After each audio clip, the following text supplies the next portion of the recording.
one of the questions I want to pose to these two gentlemen is, have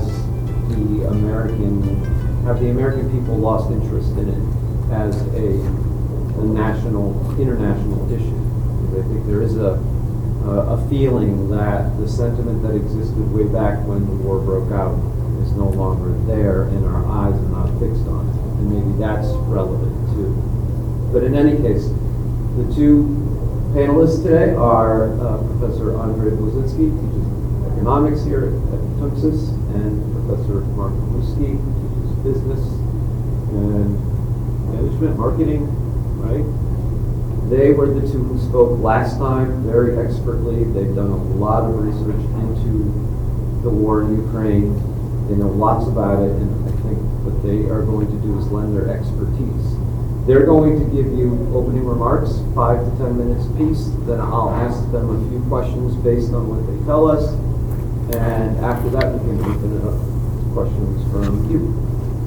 With that said, I don't know who wants to go first, but gentlemen, you're on. Andre, you're the senior. Can I get the microphone? Sorry, I should have gotten up. Okay, can you hear me? Yes. I just wanted to make 3 major points or assertions. First one is that I'm convinced that the Russian invasion of Ukraine was prompted by Putin's assessment of American weakness, as evidenced by the following. Number 1, our unconditional surrender and botched withdrawal from Afghanistan, where we betrayed our Afghan and NATO allies. We did not even consult or even give proper notice to our NATO allies. We left behind our own citizens as well as Afghans who helped us. Number 2, Biden's administration's halt of deliveries of weapons to Ukraine.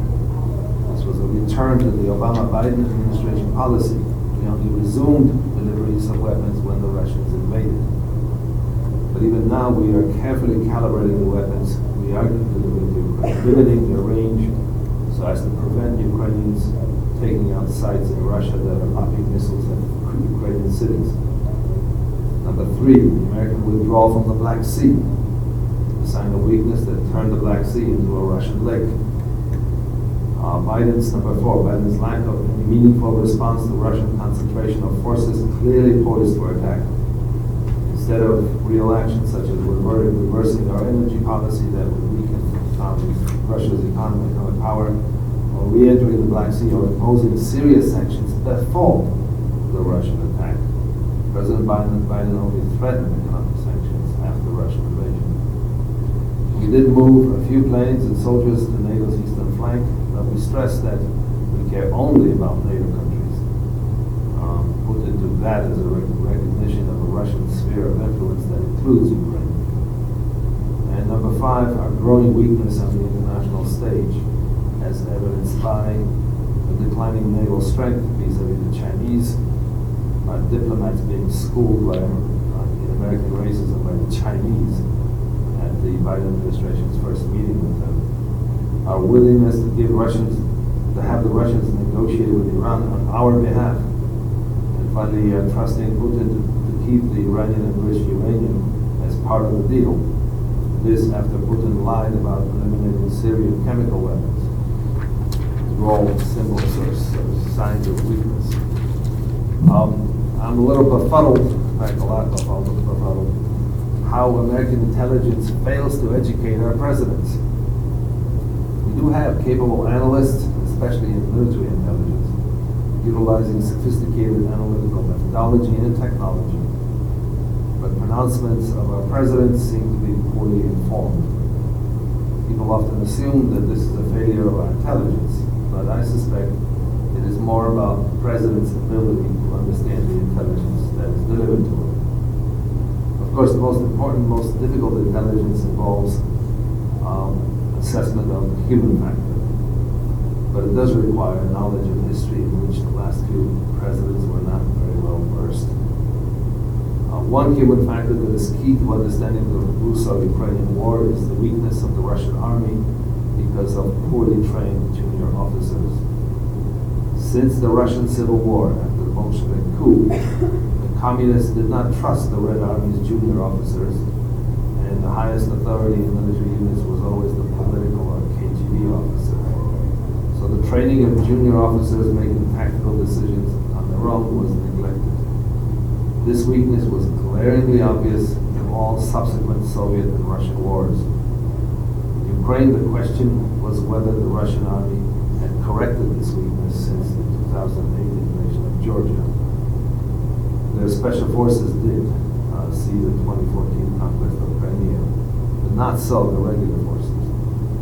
I'm amazed how slowly our government officials came to recognize this weakness in the Russian invasion of Ukraine. However, the most important human factor is, of course, Putin's mind and character.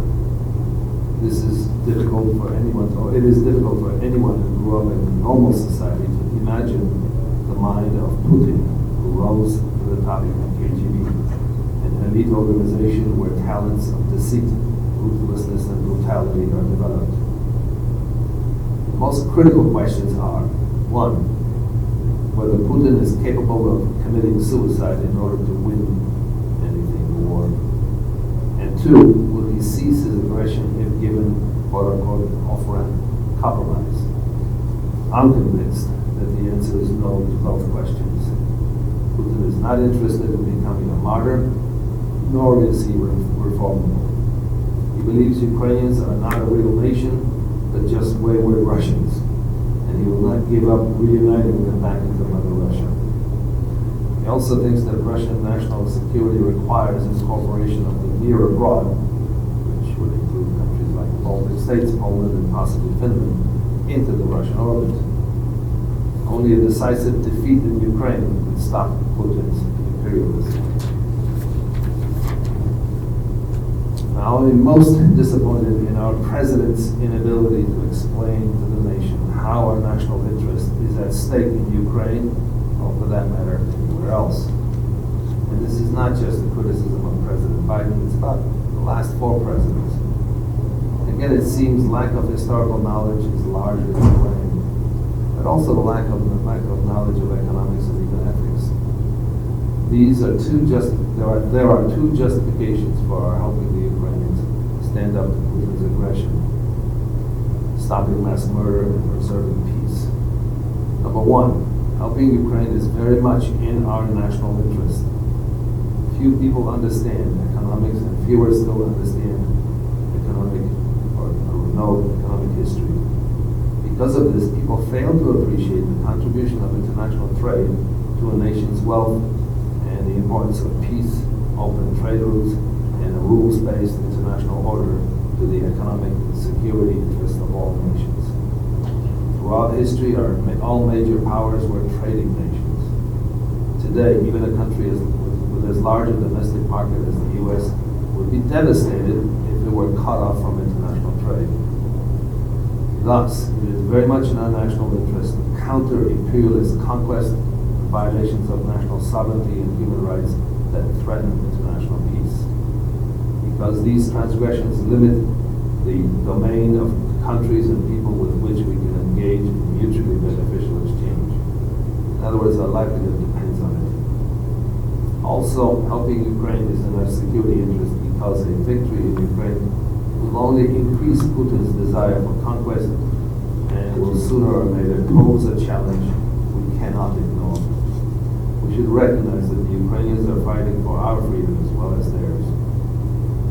Second, helping Ukraine is very much the moral or ethical thing to do. We have a moral obligation to make good on the 1994 Budapest Agreement that guaranteed Ukraine's sovereignty and territorial integrity in exchange for Ukraine giving up its nuclear weapons. We signed this agreement along with Russia and the United Kingdom. We also have a moral obligation to prevent mass murder and crimes perpetrated against nations and people, just as individuals have an obligation to prevent death of others. And this duty is greater the greater our proximity and capacity to intervene. So our ability to intervene increases our moral obligation to do so. This does not mean we have to intervene in every case, but our serious consideration of this duty will deter potential bad actors. What is really disturbing is that some people have bought Putin's lies that the real aggressor in Ukraine is the United States, which, according to them, engineered the Orange Revolution in Ukraine and turning Ukrainians against Russia. That's it. Thank you.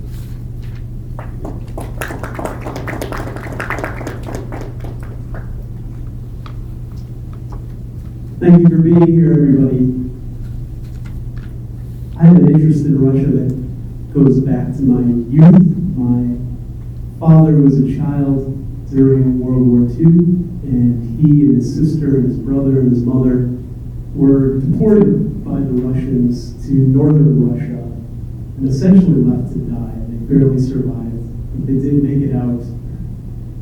Both my grandfathers were officers in the Polish army serving under the British 8th Army during World War II, so my parents found themselves in England after the war where they met and were married, came to the U.S., achieved the American dream. I've always had this interest in Russia with my family histories, so I went on to the University of Connecticut and studied Russian history, particularly during World War II, and specifically a lot of books on Stalin. So I just want to start with 6 points, and then we'll open it up for questions and answers and so on. My first point is that NATO expansion was the right thing to do. My second point is that Ukraine is winning this war and will win this war if Western support continues. 3, the U.S. and its allies must continue its firm support of Ukraine in this war. 4, this is not Mr. Putin's war against Ukraine. This is actually Mr. Putin's war against the United States, democracy, and national sovereignty. And if we want to uphold democracy and national sovereignty, then Mr. Putin and Russia must be defeated in this war. Number 5, if we want food prices and energy prices to return to normal, then Russia must be defeated in this war, because Ukraine is a major exporter of food, among other things, and Russia is a major exporter of energy. Number 6, finally, the best way for the U.S. to be a champion for peace abroad is to be strong at home. There are things we need to fix domestically so that we are a good example internationally.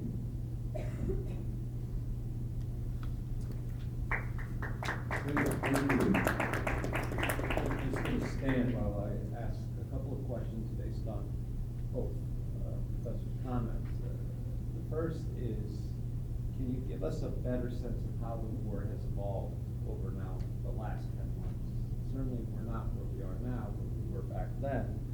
And by most accounts, the Ukrainians have done well. I know Professor Milewski touched on that a little bit. They're winning the war, but what does that mean exactly? How has that become manifest in the last 10 months? I'll start. Make sure we have 2 mics. I heard a fascinating breakdown of the evolution of the war from Lieutenant General Mark Milewski. He's the U.S. Army general, retired, former commander of U.S. Army Europe. And he put it this way. The first part of the war began on February 24th. Russia hoped for a quick takeover and regime change, but it didn't happen. They went in with 190,000 troops. It wasn't enough. The second phase of the war was in early April with Russian offensives in the east and the south. And Russian artillery started hitting primarily civilian targets. In August, Ukraine made a counteroffensive in the northeast in Kherson. In September, Russia responded to that counteroffensive with a partial mobilization of 300,000 troops, which failed. They didn't raise anything near that, and since then, 350,000 Russians have actually left Russia, fleeing the mobilization. 4 four regions were annexed, but Russia to this day still does not fully control any of those four regions.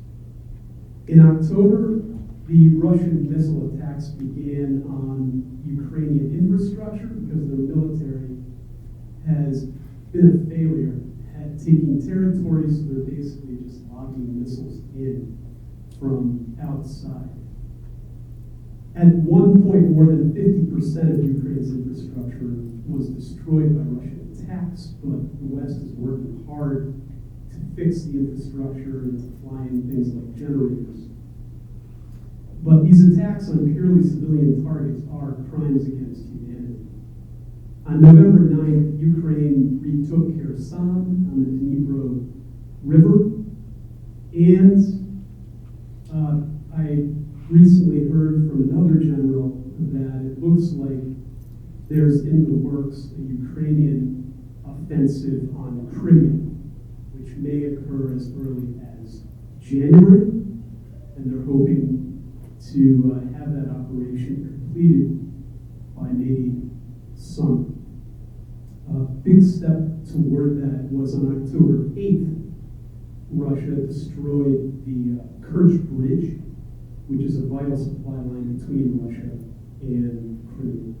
So that's just a quick update of where the war is right now. According to the Ukraine side, Ukraine has lost 13,000 soldiers since the war began, and Russia has lost 88,000.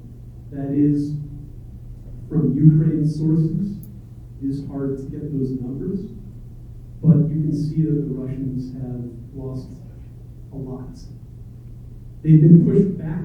They're on their back heels. Finland and Sweden now want to join NATO. The Russian economy is projected to contract 3.9% this year and 5.6% next year. So things aren't going well, but this is in no respect over, and many different things can happen. Well, I guess from my perspective, what I saw is that starting out, the Russians had a strategy of several points of entry, like 4 or 5 different armies that were supposed to close in on Kiev, and the whole thing was supposed to be over quickly. The problem is that that kind of strategy was criticized by many of our military experts, as a little too optimistic. They could not coordinate. They had logistics problems, and they wound up getting stuck on the road. And on top of that, as I said, the junior officers didn't know what the hell to do. Anything that they thought they might want to do, they had passed the mission. As a result, indeed, they were basically sitting ducks. So needless to say, that strategy failed miserably. That's when they finally corrected, which was to focus only on one region and so withdrew forces from the others. The problem is that problem of junior officers not being able to make commands or make command decisions and tactical decisions on the field is a weakness that, is a huge weakness, okay? That this is the reason why they're losing the war, aside from logistics. But in the one region where they're attacking just one place, the logistics isn't such a problem. But the problem is their officers are still not capable of making decisions. And that means that they have lost the war, and this business about, bringing in another 300,000 obviously was a failure. And even if they were to bring that many soldiers, they would be just cannon fodder, because they would not be trained, not be willing, not be able to fight. And on top of that, they wouldn't know why they're fighting. Most Russian soldiers are not sure what the hell they're doing there. So that's a formula for Russian defeat. The only way the Russians can win is if we, in fact, decide to negotiate with them instead of the Ukrainians. Thank you. I think you could tell from what both professors are saying that the proper course of action is the one the United States is taking, which is to say that they're sending funds, weaponry over to the Ukrainians without committing American troops. Now, there are some in the United States and abroad who say America should have a warfare agreement, including going into soldiers. But on the other hand, you have a good number of Americans who say this is not in our national interest, that in fact the war in Ukraine is between Ukrainians and Russians, and certainly Europe should solve its own problems before the United States gets involved. That you hear more from the conservative side of the American people. The Tucker Carlsons and Fox News tend to say that. So let's flesh that out a little bit. Where do you stand on that conservative argument on the one hand, and the other argument, or maybe pro-Ukrainian side that says troops? Where do you both stand on that issue? Well, as far as our role in the thing, I think the major problem has been that our assistance to the Ukrainians has always been sort of one step behind. We're always constantly, in terms of the biggest need is aerial defense, okay? The problem is that we've been skipping and giving them the kind of equipment they're asking for because we're worried that they will be able to attack the positions from which the Russians are sending missiles to Ukraine, but these positions will be actually in Russian territory, and so we were very afraid to anger the Russians even more than they're angry now. That is a mistake. That was a mistake from the beginning. We should have given them the weapons that they need from the beginning and not doling them out one. And indeed, I think our reticence in this regard, I think, is responsible for a lot of deaths of Ukrainians. Okay, so I think it's as far as sending out troops, I don't think we need to do that. The Ukrainians seem to do just fine without us. And as far as the problem of the question of whether this is in our national interest, I think it's obvious that I think it's otherwise. I think it's very much in our national interest to make sure that a hoodlum like Putin is defeated. Because if he isn't, then there'll be a whole bunch of 10 other hoodlums that will feel empowered and encouraged to actually go ahead and do things like this elsewhere. So sooner or later we will have to fight these sons of bitches. Okay, so it's better to do it earlier, and it's even better to have the Ukrainians do it for us.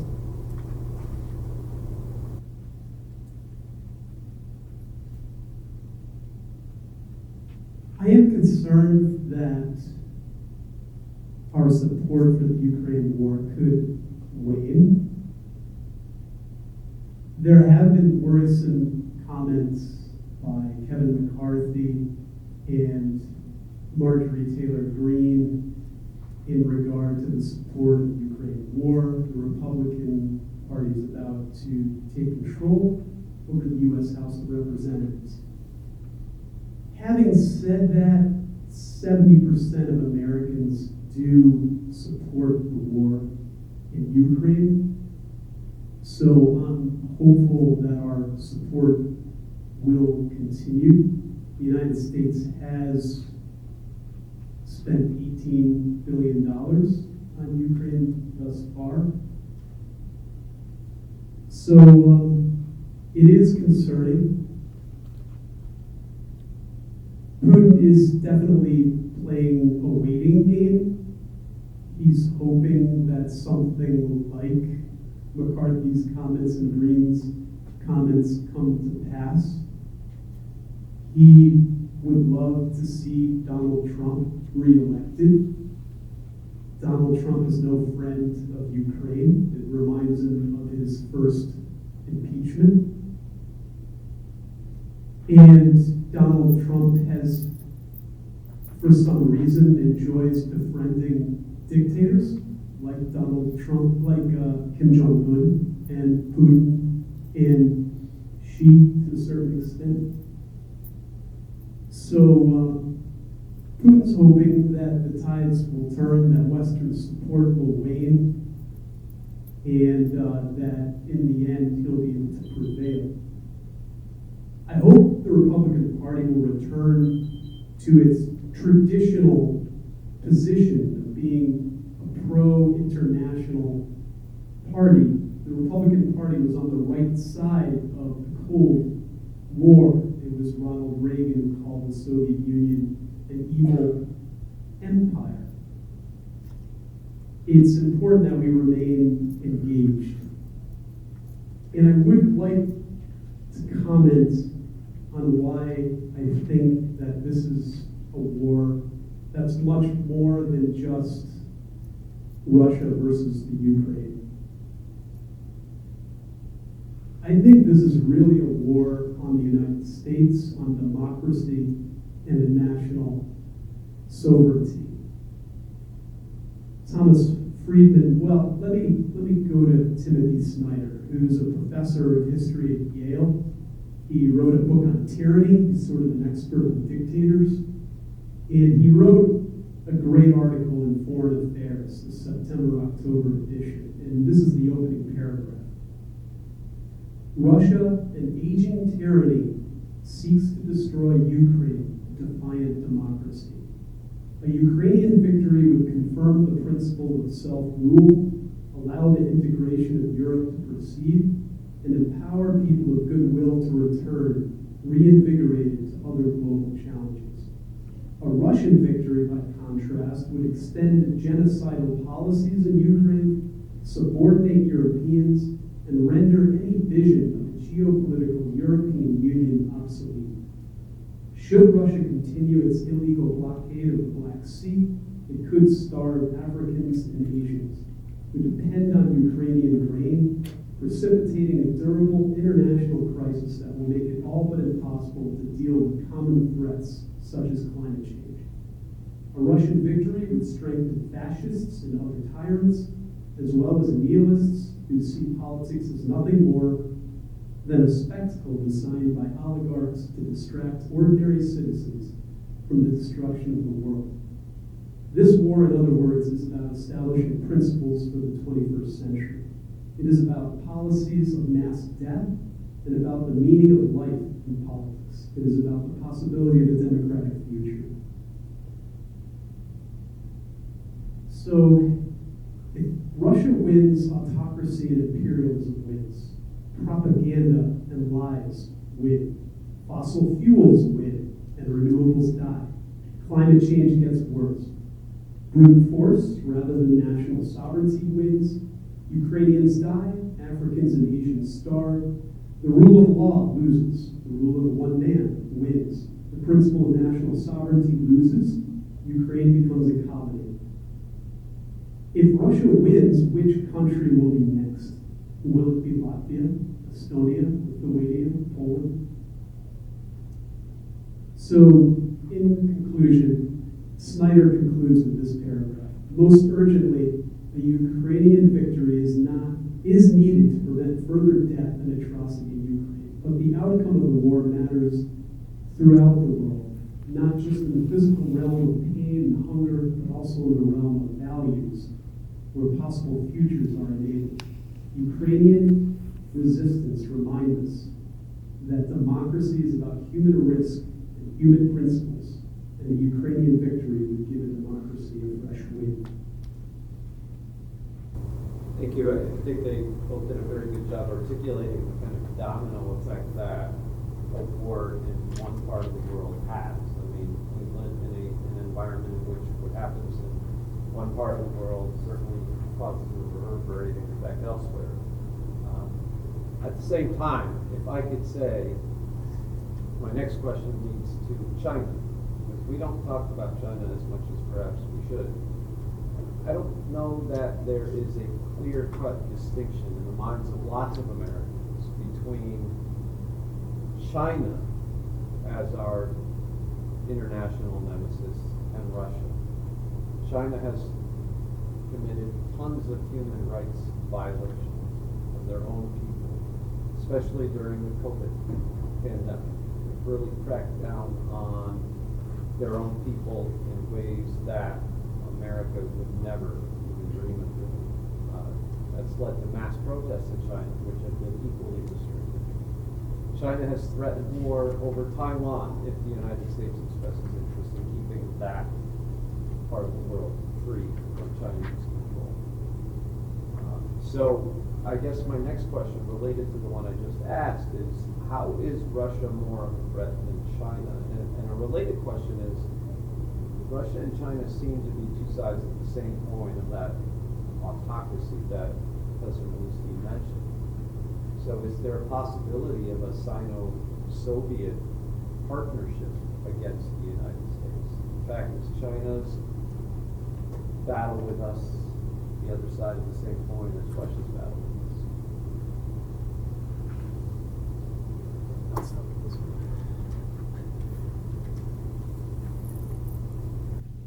Well, Xi and Putin are fellow autocrats, so to a certain extent, they are united in doing anything they can to divide democracies and weaken them. But I do think that China and Russia are quite different. They do have a dislike for each other. They have a history of border disputes. China is more integrated into the world economy. It's a huge economy. It's the second largest economy in the world, $14 trillion. Russia's economy is $1 trillion, the 11th largest economy in the world. She has not, as far as we know, given direct military support to Russia in this. Though, I think that anything that disrupts the West, she certainly doesn't mind. But I do think that China recognizes that it does have 1 billion Chinese to placate to a certain extent. And they are integrated into the world's economy. Having said that, she has turned China in a different direction, which has been a bit shocking, because China's rise since around 1980 has largely been because it's decided to pursue a free market economy, but with a communist political system. Yet she would like to turn more toward domestic consumption in more of a planned economy and less of an export-based economy. So China could be exiting the world economy more, although I don't think it can completely succeed in doing so. So if there's an alliance between Putin and China, it's an uneasy one. China has been buying Russian oil at a discount. I think that China sees an opportunity to exploit Russia's weakness here. So if there's a marriage, it's a marriage of convenience, which how long it would last, I'm not sure. Well, first of all, I think that the connection between Ukraine and China is very simple. The trouble is that if in fact we allow the Russians to win in Ukraine, then that definitely will encourage the Chinese to become more, what's the word, rash. Yes, and so a war in Taiwan is, I mean, the invasion of Taiwan is very much on the agenda. It's something that, I mean, right now we are in a position which is kind of weak relative to the Chinese. Our military is not in the best shape. And I'm wondering how much of the equipment that we are sending to Ukraine actually has been replaced. I believe it has been. So the point is that, given the weakness that we have shown, I think the Chinese are now thinking about when to attack Taiwan, not so much if. So that's one connection. The other thing is that, the Chinese and the Russians have all kinds of mutual interests vis-a-vis opposing the United States. And so it is indeed a marriage of convenience. Otherwise, they are more prone to hate each other. And I mean, if Putin did become totally dependent on China, he would lose power faster than if he lost the war in Ukraine. I think the anti-Chinese sentiments in Russia are pretty strong. So as far as the future of China, if she is basically trying to return to the age of Mao, he thinks he's the latest incarnation, and that in fact spells doom to the Chinese economy. So for all all those people that have invested in China, I think they ought to be rethinking their investment, because I think the future is not particularly rosy. As their economy, in fact, may begin to, and it's already beginning to suffer because of some of policies. China becomes a powder keg. I mean, at one point, the possibility of a revolution is not at all beyond the realm of possibility. So, like I said, if anybody has any investments in China, they have to think about it. Yeah, definitely. China is, I don't know if you've read anything about its restrictions during COVID, but it's going to extreme lengths to contain its population inside its own building, inside its own residence, including fencing people off from the outside world, which has provoked a lot of the Chinese people to respond. So we'll see what happens there. I have a few more questions, but what I think I'd like to do is open it up to all of you, because we want to hear from you and what your questions might be, or your comments. Feel free to comment or ask. Is there anyone who would like to begin asking a question or two for the panelists? Or I can. Yep.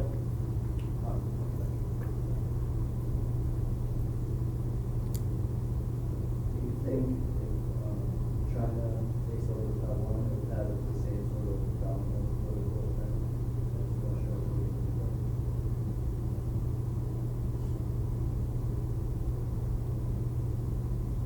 What would be the effect of China taking over Taiwan? Well, it would be rather disastrous, okay, because number one, China is, right now I think, has about 80% to 90% of the production of electronic chips in the world, which means that both China as well as the United States are dependent on Taiwan for a critical element in production of almost everything that's a little sophisticated, has computers in it.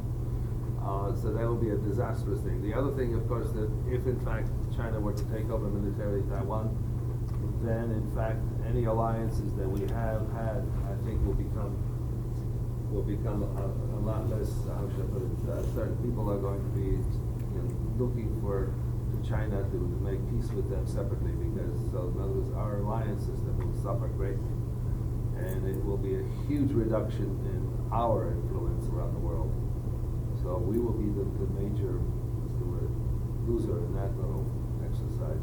So yeah, that would change the international political order tremendously, much more so than Ukraine actually.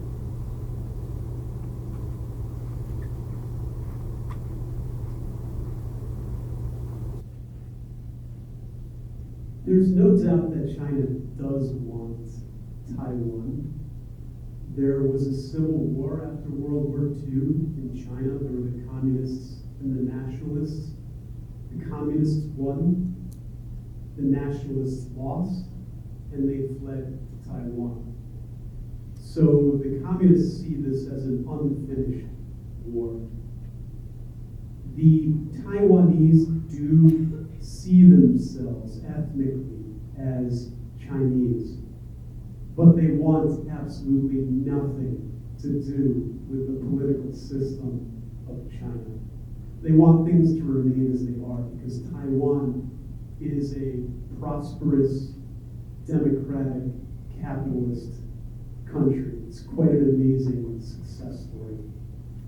And yes, they are the dominant producer of semiconductor chips in the world. So it would be a bad situation for the world if China took Taiwan, which it very well may.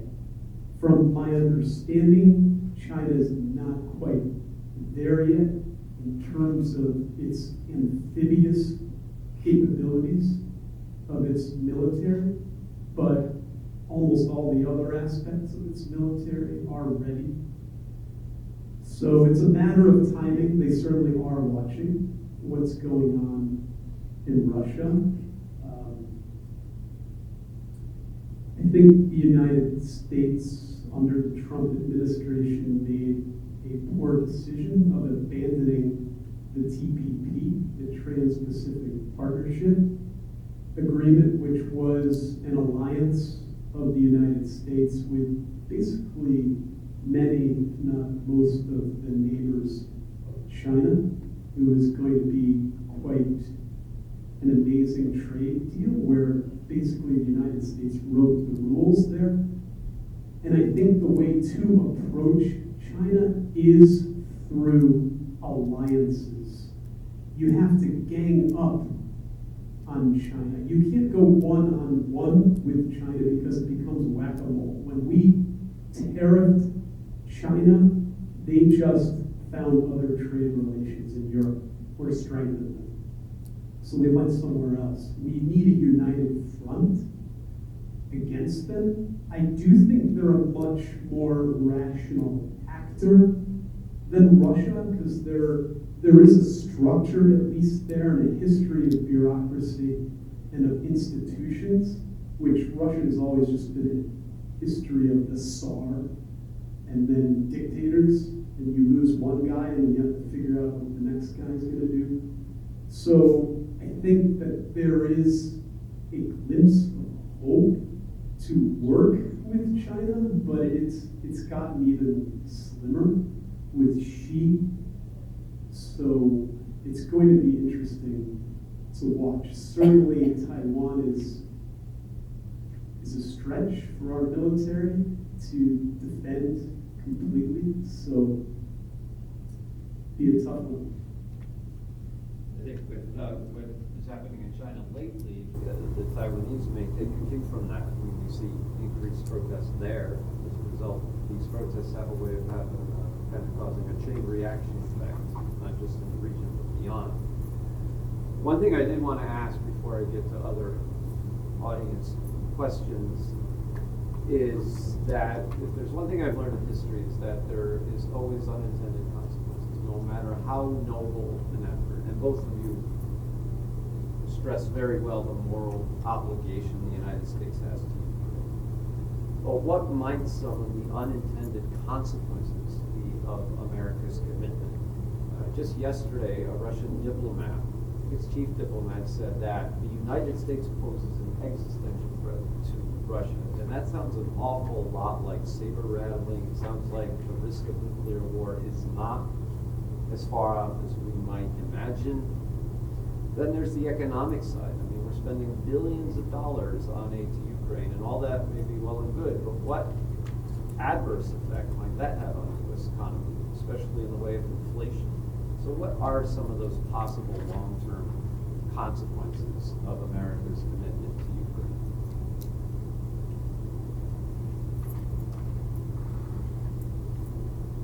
You're like, well, Donnie.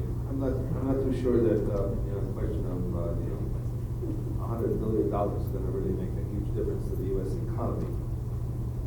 The long-run problems that do arise, not so much from this, but for instance, the question of sanctions. We seem to prefer imposing economic sanctions on a whole lot of countries rather than do anything that poses a military threat or something like that.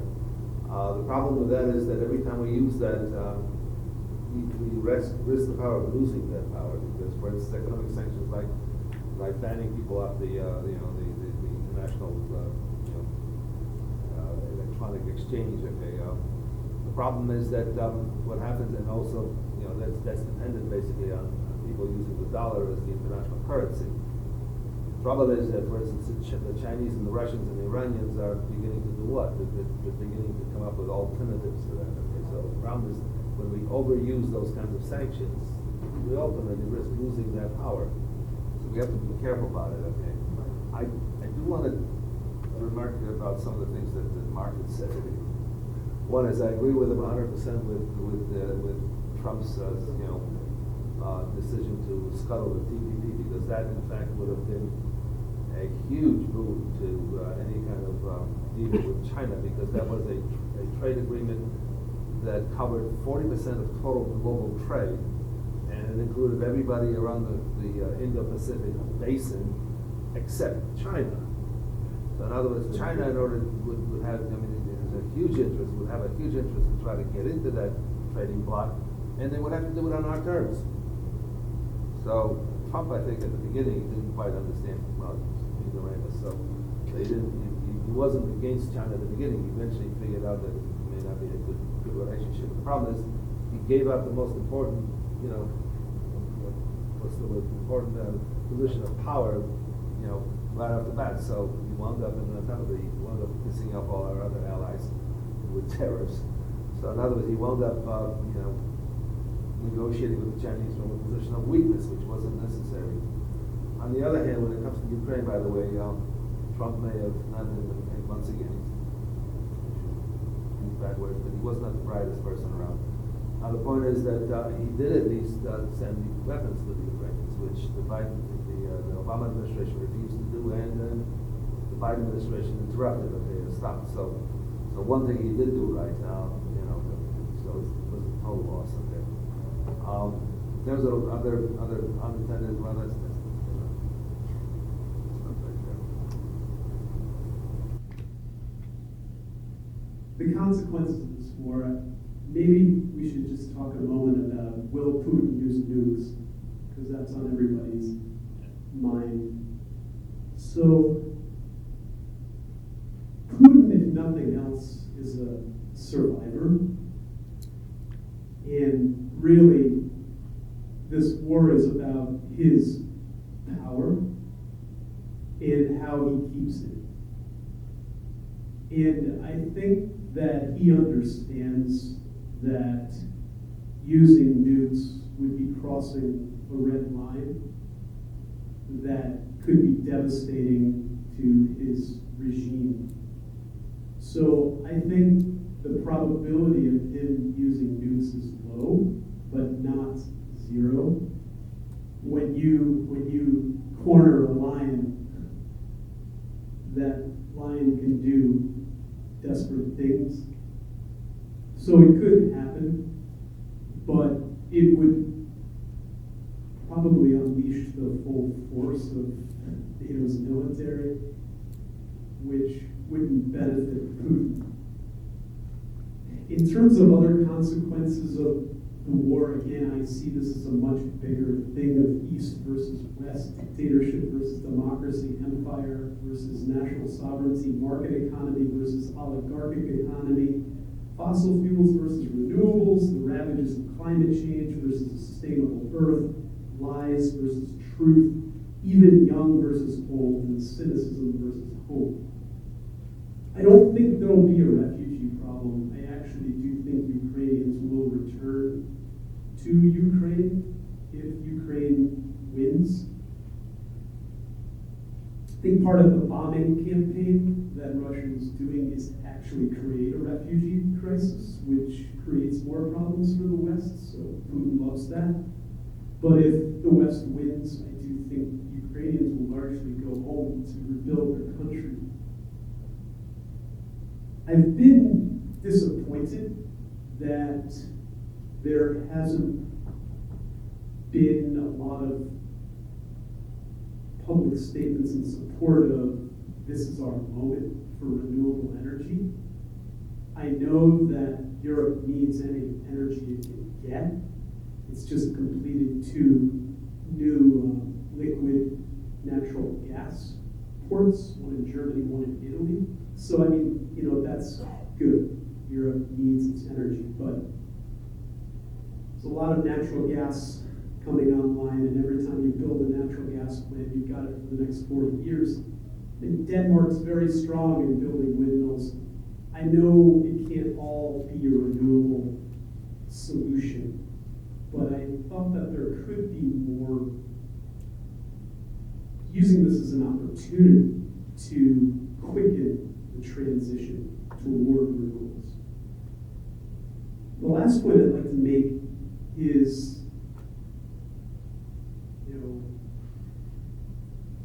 Russia's defeat.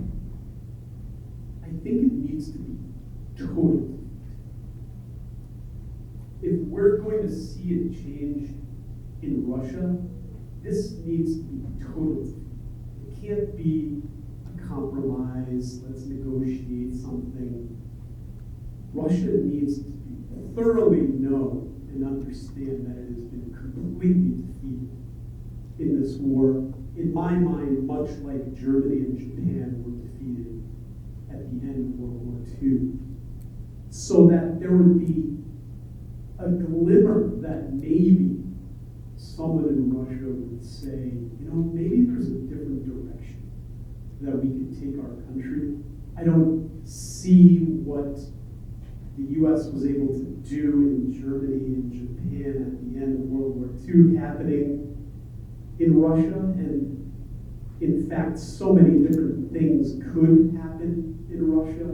Putin could be assassinated. He could be replaced by oligarchs who just want to go back to the way things were. He could be replaced by someone worse than he is, who's even more nationalistic than he is. Like, you didn't fight hard enough in the West. So it's hard for us to know what would come after Putin. But I do think the only chance of there being any change is total defeat. And anytime you hear Putin saying, I'd like to negotiate, that's just a tactic to stall so that he can have a little bit more time to make some more missiles or buy them from Iran. Well, one thing I disagree with is your view of renewable energy. It sounds like, don't let a crisis go to waste kind of thing. The point is that renewable energy is certainly something we want to develop, but it is never going to replace fossil fuels. In other words, the only thing that can is nuclear energy. So that's why this whole business about fossil fuels, this is a chance for us to go to fossil fuels. I disagree with. I disagree with your disagreement. I went to a discussion on Russia-Ukraine war and came out of it with a climate change discussion. And that happened. Any other questions? Yes.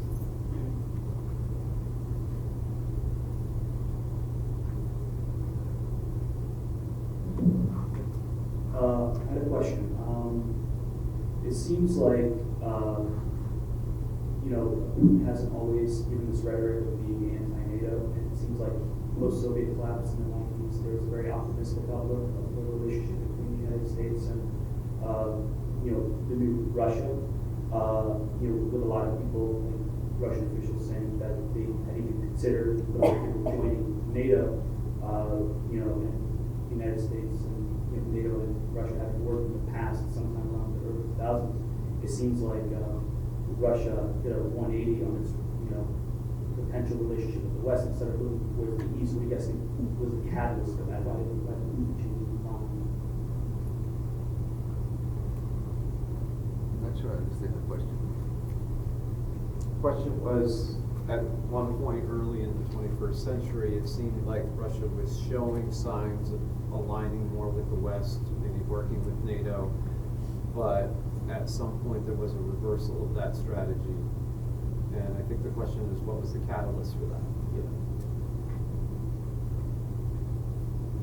Yeah, I think the catalyst was Putin himself. Plus, the other thing is that, and indeed, I mean, when Boris Yeltsin was president, and I think this is the time when, in fact, we were getting closer to the Russians, and but the problem was that when Yeltsin got on the stage, Russia became very, very opposed to any other East European countries joining NATO. One of the reasons, one of the most important arguments for instance, for Poland joining NATO is because the Russians didn't want it to happen. Because the point is that this was a question of is Poland truly a sovereign country or not? If in fact we Poles have to refrain from joining a military alliance because the Russians don't want it to happen, that's exactly the reason why they want to join that alliance. So that was the kind of thing. And basically it was indeed Putin. Putin was a different character, and he was, he in fact, his idea that the worst thing that happened in the 20th century was the breakup of the Soviet Union. He wanted to, still wants to restore the Soviet Empire. So it was basically Soviet imperialism, or Russian imperialism, that put him into that.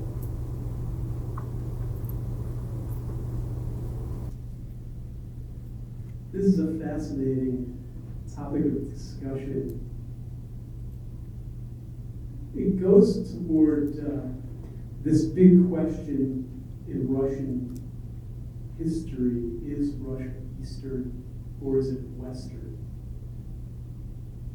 And sometimes Russia has moved toward the West. One could say that Peter the Great and Catherine the Great were enlightened and products, perhaps, of the Renaissance.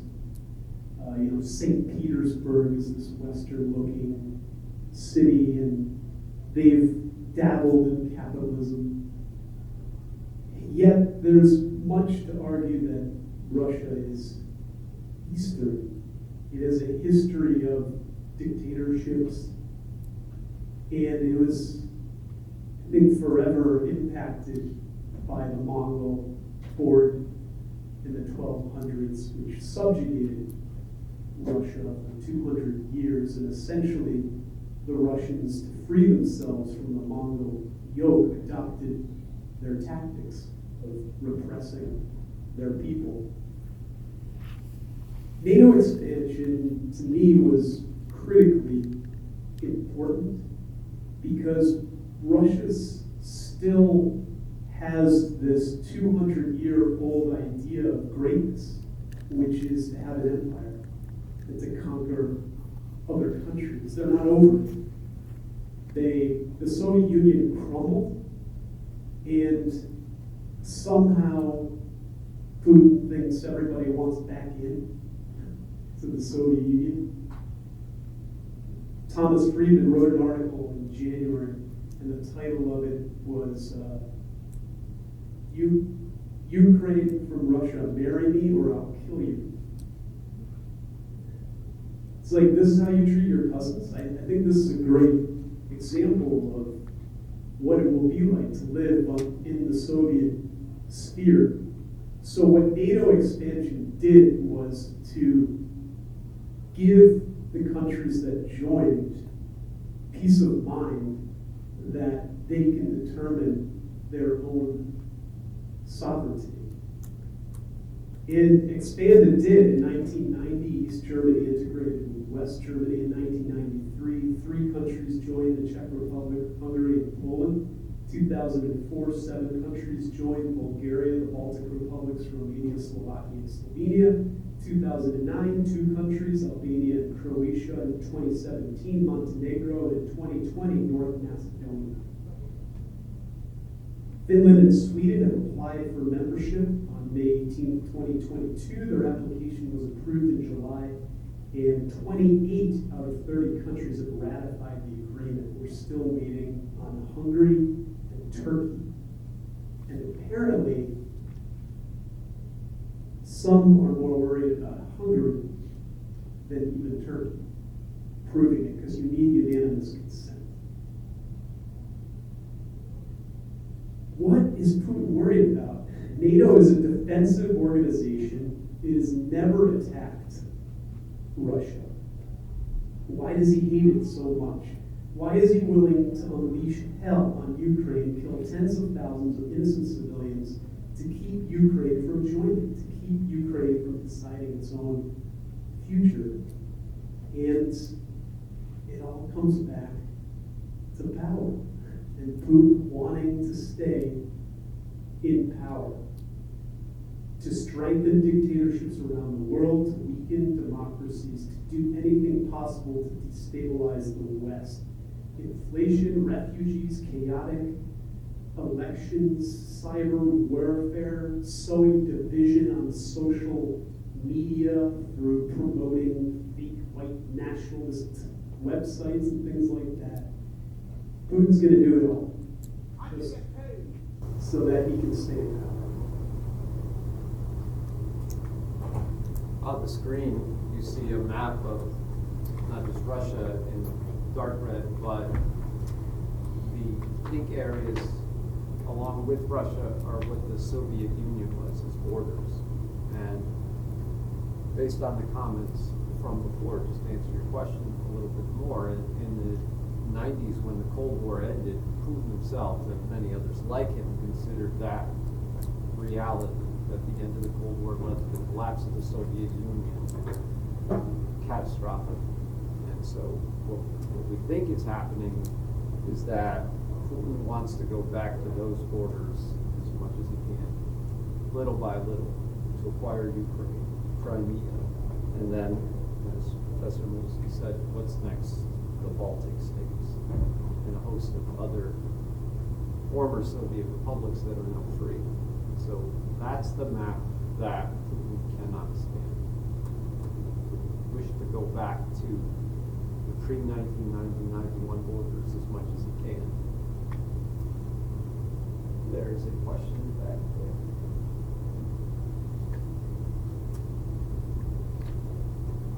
So, the Ukraine war, everything going on, do you guys think that when China has a 5-year meeting they're trying to have, and Xi Jinping said that he will guarantee that's not like going after Taiwan, do you guys think that China right now is just using this war as like just watching see how it turns out to be, so when they they may not basically right, we go after Taiwan or what we have. Do you think that these tactics that they use when war and modify bigger tactics just like Russia solve instead of doing that way, we have a bigger problem with So is China using the Ukraine war as a sort of pretext for its own eventual capture of Taiwan? I mean, I'm paraphrasing. I think that was the question. Yeah, just quickly, China is watching, for sure. I feel that anything China does will be more sophisticated. Certainly they'll have overwhelming numbers. So I think that they would, kind of like what the Russians wanted to do, with a quick takeover. The Chinese would also want to go very quick before the West could mobilize its forces to defend Taiwan. So it would happen fast. Yeah, I think the main importance of Ukraine to the Chinese is based on how we respond to it. In other words, in fact, I think they were a little surprised by the strength of our response in terms of giving as much as we are giving to the Ukrainians as material. The other thing about the Chinese is that, yeah, they now have certainly the largest army in the world, and their navy is bigger than ours, and so on. The question still remains how capable they are. Because as we found out with the Russians, it's one thing to have numbers, it's something else to actually have a victory. The last time the Chinese were involved in a major conflict was with Vietnam, and they lost. So the question is, did they in fact take the lessons of that particular situation, and are they learning the lessons of the Ukrainian war? I presume they are. I think they are usually better at such things as copying others than the Russians are. So I think they're probably now re-examining all their training manuals and practicing things that failed. The Russians have failed to do. So I think it makes them more powerful that way. But again, we don't know how they're going to perform in a real battle. I only say this with slight exaggeration, but there are many different ways to skin a cat, as they say. Militarily, is one way a country can defeat another, but there's some research that says that China is already at war with the United States through TikTok. And that is that you can't defeat a country militarily because China couldn't defeat the United States or the West militarily. But why not poison it from within by sending a social media site that gives kids on a daily basis, an hourly basis, a dose of just crap, right? If you ever read about the Chinese version of TikTok, it's much more sifted, much more educational. So I wonder if there's a foreign policy angle to that reality that maybe we're not considering. Just food for thought. It's an interesting way to do battle against the country, poisonous kids. There's also fentanyl. And there's fentanyl. There's always fentanyl. Okay, we have time for one or possibly two more questions. I don't know if anyone else has a question.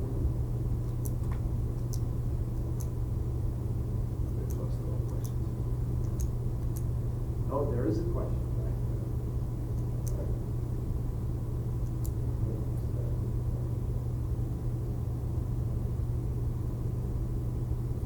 So the question is, with China being so much of a superpower, especially we've seen how the rest of the world has responded to Russia's invasion on Ukraine. If China was to attempt to invade Taiwan, do you think people would pull away? Other countries would pull away, or other countries' economies would hurt very much from that because China is such a big superpower? And if they pull away, how would that affect these countries? And do you think China having so much backing in its own economy, do you think that they would be okay if people were to remove their support from them, just like how a lot of people remove their support from Russia? Is that right?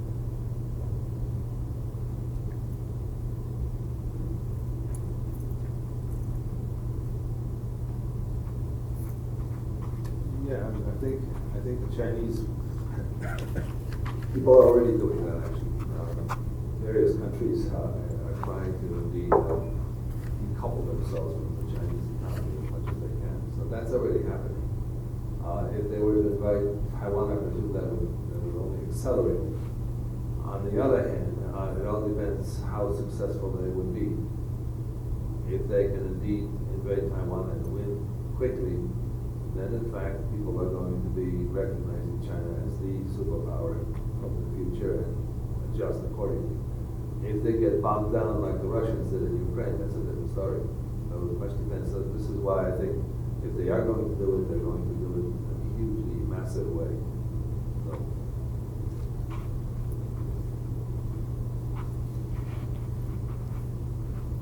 I don't understand China's change in strategy in terms of wanting to get away from the capitalist model of economy, though I do understand it because it means less control for the Communist Party, but it has also lifted hundreds of millions of Chinese out of poverty. And the deal that the Chinese Communist Party has always had with its people is, we will give you prosperity, you let us keep the power. If that prosperity starts to wane, then the Communist Party's hold on power may also decrease. So we could see increased instability in China in the future. It certainly has killed the golden goose in the past with its overtaking of Hong Kong, which, Hong Kong was this amazing cosmopolitan world city of commerce, and now it's tough to do business there under Chinese political law, and a lot of business is flowing to Singapore that was once there. So, but it looks like China's willing to do this. It wanted Hong Kong, it wants Taiwan, and I think it will take those actions come what may. All right. Well, I want to thank both Professor Milewski and Professor Blaszczynski for helping us out today and telling us a little bit more about the war in Ukraine and China and other things. That's what I love about these conversations. You never know when they're going to end. I also want to thank all of you for being here. Thank you very much. And maybe we'll have a round 3 if this war continues at some point. let's hope there isn't a need for it. Thank you again. Good day. Thanks, everybody.